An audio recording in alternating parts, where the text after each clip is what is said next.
શ્યામ મેટાલિક્સમાં આજે આપણને સારી એવી ખરીદારી જોવા મળી રહી છે, જેનું મેઇન કારણ એ છે કે ગોલ્ડમેન સેલ્સ તરફ એક પોઝિટિવ બ્રોકરેજ રિપોર્ટ આવ્યો છે. તેમનું તે કહેવું છે કે ઇન્ડિયન મેટલ્સ અને માઇનિંગ્સનો એક પોઝિટિવ રિપોર્ટ અહીંયા જોવા મળી રહ્યો છે. ખાસ કરીને તેમને અહીંયા ખરીદારીની સલાહ સાથે લક્ષ્યાંક ₹1065 પ્રતિ શેર કર્યા છે. અહીંયા તેમનું કહેવું છે કે સ્ટીલ સેક્ટર્સમાં સ્થાનિક માંગનો એક સારો સપોર્ટ જે છે અહીંયા ગ્રોથને મળતો જોવા મળી શકે છે. સાથે તેમનું એ પણ કહેવું છે કે ભારતીય સ્ટીલ સેક્ટર હવે માત્ર સાયકલિકલ નથી, પરંતુ સ્ટ્રક્ચરલ ગ્રોથ તરફ પણ આગળ વધી રહ્યું છે.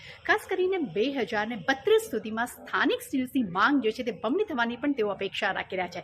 ખાસ કરીને શ્યામ મેટાલિક્સ માટે તેમનું કહેવું છે કે આ બિઝનેસ મોડલ સંપૂર્ણપણે અહીંયા ઇન્ટિગ્રેટેડ છે. કંપની માત્ર સ્ટીલ જ નહીં, પરંતુ તેઓ સ્ટેનલેસ સ્ટીલ, એલ્યુમિનિયમ્સ ફોઇલ્સ અને પિંક આયર્ન જેવા સેગમેન્ટમાં પણ અહીંયા આક્રમક રીતે આગળ વધી રહી છે. એટલે ખાસ કરીને ગોલ્ડમેન સેલ્સ તરફથી એક પોઝિટિવ બ્રોકરેજ રિપોર્ટની ઇમ્પેક્ટ આજે આપણને શ્યામ મેટાલિક્સમાં જોવા મળી રહી છે.